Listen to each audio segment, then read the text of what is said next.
in kene ni anga kene di tolo la ka wa kene te Abubakar tolo ka kene te ni kene ni bal bela jeli islamé be mali kono ya mali koka islamé be ka kene ni muna ni muso ba nye dondo le labe ka di islamé o ma bi ka annafa nga soko abika annafa nga fu sirala abika annafa nga nyene ma sirala alhaji Abubakar tolo majigi mimbala sabali mimbala sabati mimbe ala dina kanu mimbala tarabaso ka giringa do mimbe ala sababu bora yoro do dila sababu sababu aljide amba wulu fafu ko alhaji tuluma kani ce ay barake faso ka barake jamanai ka barake dinai abakoro ba sigile me anu adam ni amba fa adam makani ce kai barake faso ni den nyuma bo kabla ye faso nafa ye bere jelen nafa abi ko mi ni den jugo bo kabla ata mo on faga ku ko moto ta ata mo on chien abi jugo oke abi mo on neni abi mo toro abi mo on chien e yiri den nyuma ndi yiri den tolle no akumuli no akasa bole ni ma faso nafa ti yere nafa den ta la yere nafa ay la moke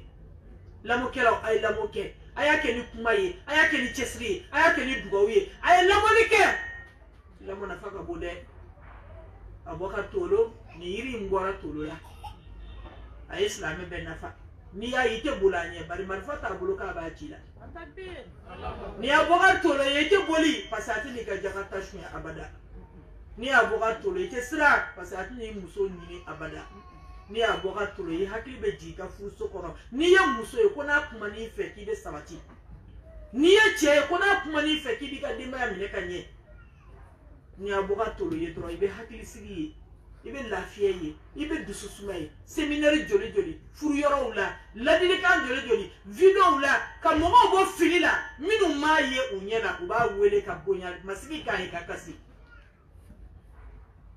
no walida fatura o ibe ka kene slafo itala na kasra drum bi kas na yele la ambe yele Abubakar tolo e surtout tele nyata siri brama jire na ka jama tele nyata chena muso na Abubakar kasra ambe kas je nyogo nyimani ame duwa ka na badi na sinyibe alaka musoba daro alaka sumaya alaka musoba daro sumaya adara boga mi alaka ke nema min daraka alako ke nema e alako ke naka se anaka hine sorakatu jariya min fora musoroba ya soro chogoroba ya soro adam au ni so dia lendo de sayari kagele kelenya sigi alaka no gaye rebulu fo machien di umbe femi nga kuna ni saya te femi nga boni saya te fele be mi nga juguni saya fengele be o ikafriya de saya ma nyogo tole kila sallallahu alaihi wasallam kuma na alfe sadaqatu jariya la mo bi ka nyogon dange bi ko sina mo bi ka nyogon dange misri jolila mo bi ka nyogon dange kala jolila yatime don la doni mo bi ka nyogon dange kala ay na nga nyogon dange deun la benila ka ke sadaqatu jariya wala dun salihun yad'u lahu kila ko sadaqatu jariya mbekai sadaqatu jariya koredi yemin bla isalen ko baraji be continue ka sebe comme ibe seli la seli maba comme ibe tawafu la tika ba comme ibe ka sofa maro bula tika ba comme ibe ki bolo do ka saraka bo ka di bolo tika jo o de sadaqatu jariya baraji be sebe second ni minute ni heure ni jokote fu ka ta fo do na nya wila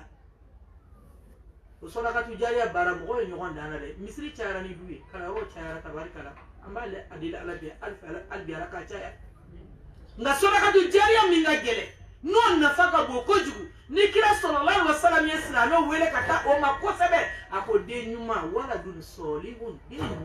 de nyuma amafo de na flotigile ako de nyuma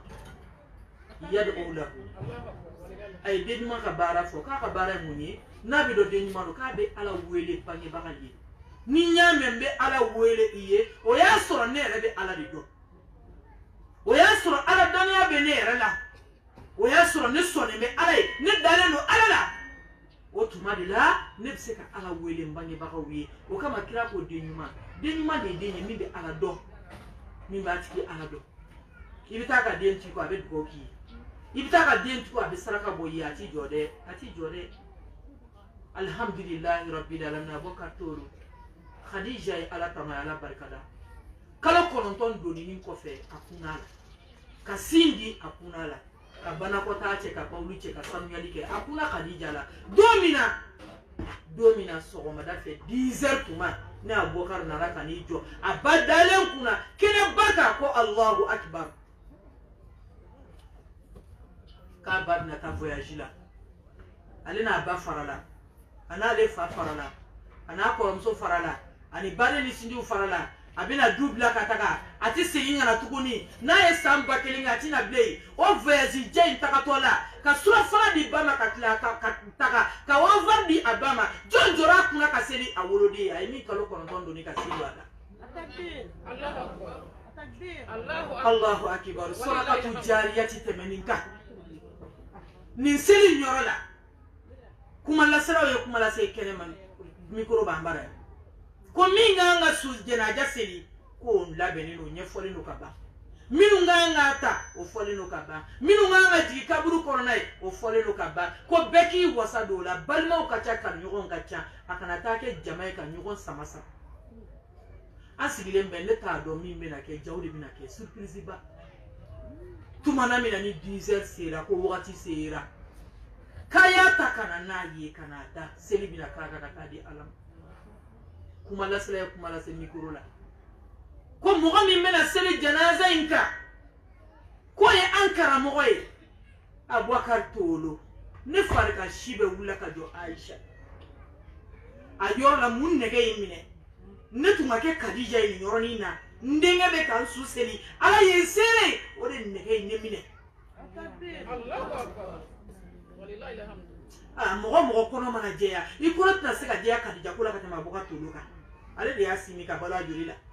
ore jora ka kabila sra demi man dante ni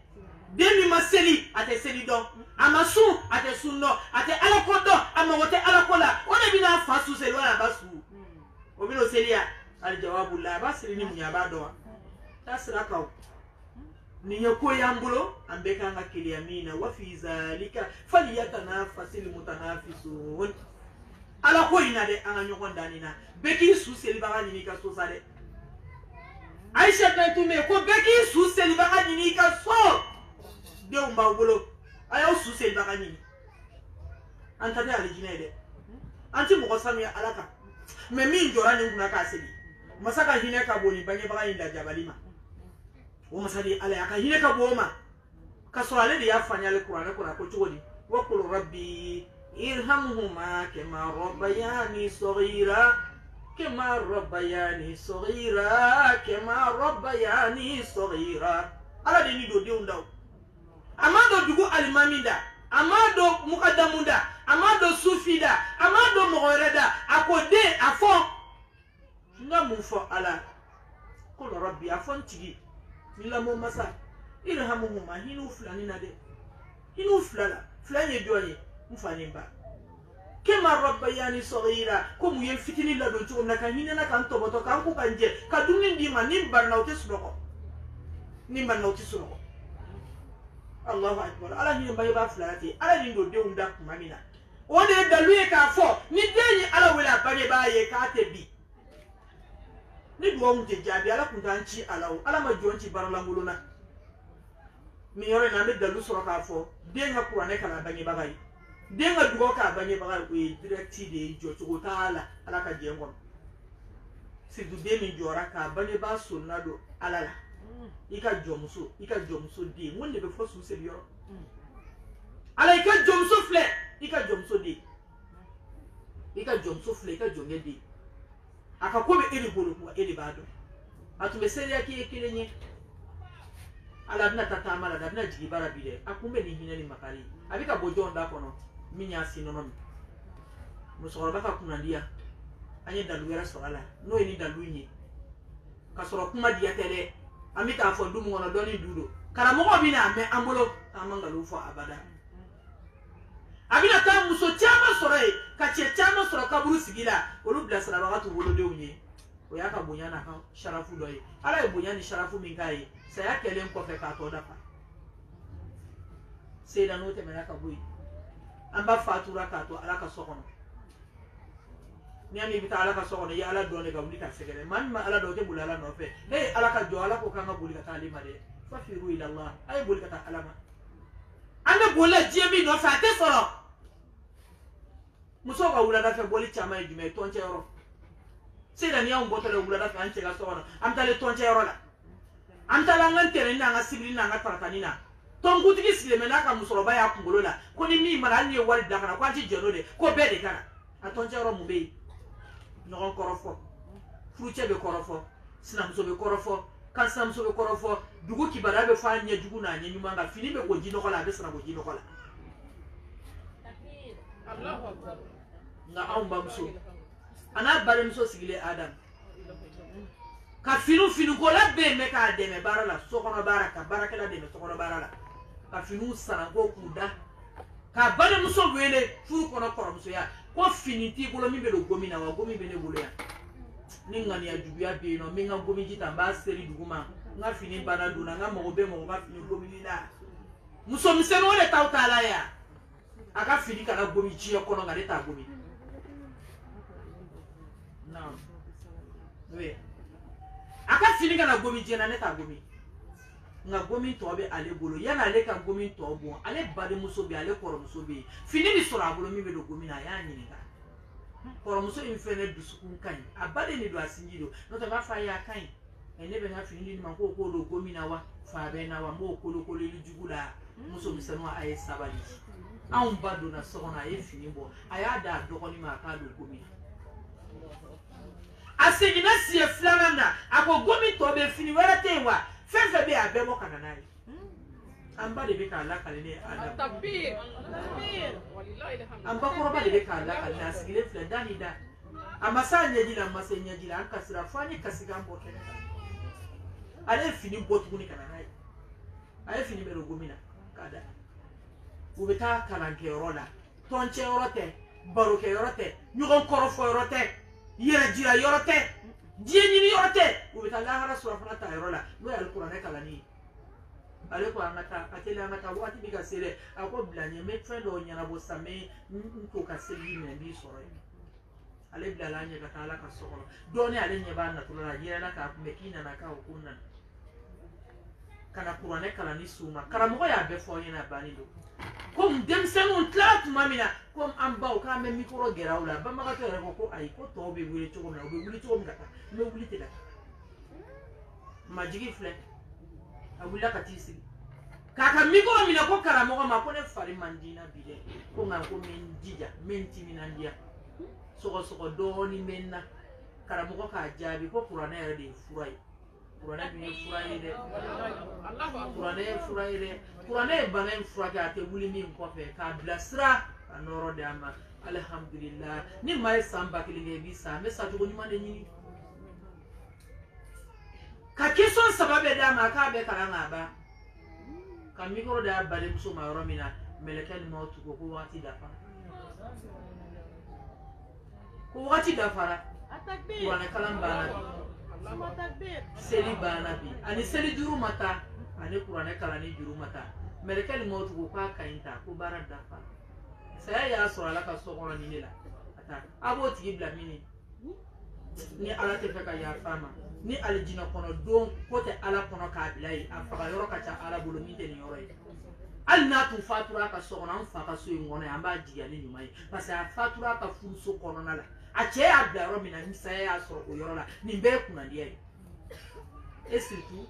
saya ya so a che ka bla ro la ka boka ta ala ka so kono che ka diya ngono ka ta munyi ni mesiga ka ngata ra ne kala na mata mo ko rofola aye saya la ja tune be choko mina na ni nyoko na kele wala ya aisha kenefle no te chunga saya ko ni mo shine gela testa mo mani siki nyawu kasani mi ka kasangela be ita se flow nabi nyana ko mo be ka tumi ki sendala ita bi ke ta neta be ke ta wasoni norolu no be kongola aye ni ko nyanyi ni le aya nyanyi ni limani aye ni ala kele ba chai ka mori jugu to e ka soba jugu to e ka doma jugu to e ka bama nan toy ki nyese ara me bora mi mbara ni be selama mo ma se ku ya tagla o be tagla ka ala ke kele ni sigila ka sabali abe chekele mu fa kele ba kele nya do jugu ate kan sine ya kana ka ke datken dala karata ta ka timba ini chebe nyokona kati ba ke wara masa ko feki joro ira ndel muso sabali ibe binga bi joro na duno aya sere ja bi ka chuntu ko mina na be ni nyokonda ma do mi do aka fanya na si ko ne ni be dalu en bulu ka fo kanya kuna dia ta mashino so kuna dia ta mashio ala wudi auma masara minga be kuno de ka wala ko qur'ana korati yawma yunfaku fi suri fata'atuna afwaja kiyama jondo mo be wuli jama kulu di anya kara mo ina ko jama kulu ko sebe baro ma ke kili yo groupe te ke kili ni flani ka fo nu ka groupe ba be wuli kujo uno fe tu ba bu no fe asaraka jugu fo ba na bo ba ko na ngatani ya fe ni be sala ba nyero no ya miga obe ketene abe wuli nyoko fo groupe ba be wuli nyoko fe groupe dibile groupe katambo ala ka do nache ni mi bala wala de ni saraki to ala do ino be wuli ateka shetane to komea shetane meka mo bla ka mo joli nyini kana nai ana ma den jula ma me ya nta to fo di refendala me o ya me de aya rezo so kare anaka jema kulu emi ngo kwa iko na mo joli bo kaso ye dinga se ka bla ko ina bekili emi nya ke jila ka di mo ko ma ina bekili emi tara ma onye nyini ku mo ko se ina bekili emi nyi che nya nyini kwa ka ki kele fe ina bekili afu wa jan jema kulu olunu ka jema kulu be wuli poro di muna ngana baw nu ka jema kulu baw be wuli chacho ba kulu meshi duna jugu baw unu ka jema kulu ba be wuli asalon jugu bati ku ko unu be wuli ku jo nyoko no Allahu akbar selibali baw olunu ka jema kulu be wuli olu ele ku kala bolula udakala ka ja selibalu ko ni olu be wuli te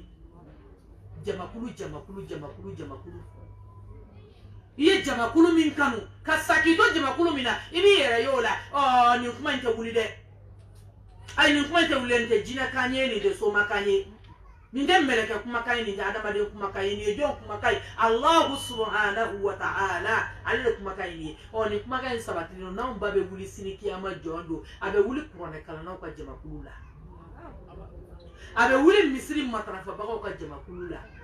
abe wuli furuso sabati bagaw ka jamakulu la ni jamakulu saba an babi ye ni jamakulu la asara odeka takbir Allahu akbar walilahi mbal mamso e ba fe ka ye jamakulu jumena du farman ba jamalin ba ibi datge bela ni wajulu da ya yoroni iba fe ka ye jamakulu jumena idina ni ngani akora iba fe ka ye jumena we ka jamakulu suwanti ya kiyama jona ate soroba nyokona de beni ka buruku ala ka taga cogo ɲuman di an ma ne b'an balimamuso an bɛ ala tanu k'ala waleɲuman dɔn saya ɲɛji ye hinɛ de ye wajibi an bɛ ɲɛji bɔ faraɲɔgɔnya ma nɔgɔ o Aisha faraɲɔgɔnya ma nɔgɔ o a rasul sallallahu alaihi wasallam ale kɛra misali ye ka jira na ko faraɲɔgɔnya ma nɔgɔ don ni Hamza fagara a kasira Hamza sheri suyara don na rasul kasira hatta bala liyata u fa bɔnsi ɲigina adenw suma segina ala ma ɲɛji bɔ fa bɔnsi ɲigina Khadija fatura don min a ko dibi donna a ɲɛkɔrɔ diɲɛ na anw bɛ deli fa ɲɛji de bɔ n'o tɛ ala jalaki ɲɛji tɛ a nisɔndiyalen don ni tagaliko ɲuman ye k'ala deli ala ka ɲuman d'an yɛrɛ ma Seyda Aisha ladilikan damadɔni k'an yɛrɛ ladi k'an balimamusow ladi don dɔ bɛ bi kɔfɛ dɛ ko nu nɔgɔyatɔ la don Seyda Mariam sigilen don ya bi sini mun bɛ kɛ sini ka ja bi tɔla mun bɛ kɛ anw karamɔgɔ y'a ko kuranɛ ordinateur kunu ɲɔgɔn tuma a tɛ ka ji min a tɛ ka dumuni kɛ mun y'a bali ji ni dumuni na ko dumuni tɛ so a la ko ji tɛ yen wala a y'a bila ka sun ko alamisa don ko rasulu tun bɛ alamisa sun sallallahu alaihi wa sallam k'a bɛ kira ladege kunu ɲɔgɔn tuma ji t'a da dumuni t'a da kɔngɔ ni minɔgɔ b'a la a ye sun tigɛ ka seli ni silamɛw ye o kɛra baara bannen ye o kuranɛ ordinateur n'i y'a ka kuranɛ faamuya ye a n'a ka kuranɛ dɔnniya min ni ala y'o di a ma bɛɛ b'a kanu a ɲɔgɔn ka bɔ i den wololen na bɛɛ b'a kanu bibiliothèque belebeleba jenina kɛ n y'o de fɔ o saya tolen n ko ninnu ka saya ninnu n ko ninnu da man di anw na dɛ n ko ala bɛ k'a k'an yɛrɛ ɲɛnamaw la koyi ninnu da man di anw na n'i ko an silamɛw ka fara ɲɔgɔn kan bi Mali kɔnɔ ka nin cɛ in kuma bɔ saya la a bɛ san 1000 balo bɛɛ bɛ taa dɔ b'i ta la san k'a di san 1000 Yakubu b'a balo k'an denw kalan kuranɛ na nka a bɛ kɛ yan ala ka kuma kan jora iza jaa ajaluha la yastakhiruna sa'a wala yastaqdimun ala ka hinal ka qur'ane ka dala ka bilfini asabatara ko le ngona chuko mina ala ka bla qur'ane su kono gira ko sallallahu alaihi wasallam ikra'u qur'ana fa innahu ya'ti yawm al-qiyamah shafi'an li ahli akwai al-qur'ane kala aya qur'ane kala na wela tribunal na me avocat ni na seti e jamana be dodima ala ko na ba ngwele do mi kaka so avocat ba bulu ko qur'ane de on avocat ya'ti yawm al-qiyamah shafi'an abin da ne kana sunna doni ke adunge minu ya kanu ka kala bala muso ka qur'ana ibe ro dibbe ibe kala ro yere la fola itali to ko sebe ibe ta igo ko ka chane ko bi mbarati ta ka were de tatiba ka kumbe koyola wa ka kumbe demulila son sa ita beba ka sange do flila wi ta bani atabe ala ni farfa ka be muso la ko ju orke ni tigibe dine na muso ni muso nyana dunia ni muso nyana kante nyana jamana nyana wajiyere nyana ni muso mafoido anaka alate ama ala do limani ata dusuna dana ata dusuna wa kasara jugubani kasara juguba cheba kelenga kien akafsa muso kelenga kien wa muso kelenga nyere akafsa cheba kelenga nyeri muso de nyena ma so basi mai awe ko na yoro men la ne balima muso abika kala aljawabu la atika akala wamba muso bi fatulen fle akala ni nyogon bia aje nyogon bia la ka dina kono ka taraka to suratu sab'i ataraka to abeka suratu sab'i de kala kiyama jono kira ko sallallahu alaihi wasallam aljina kono don ne aljina kono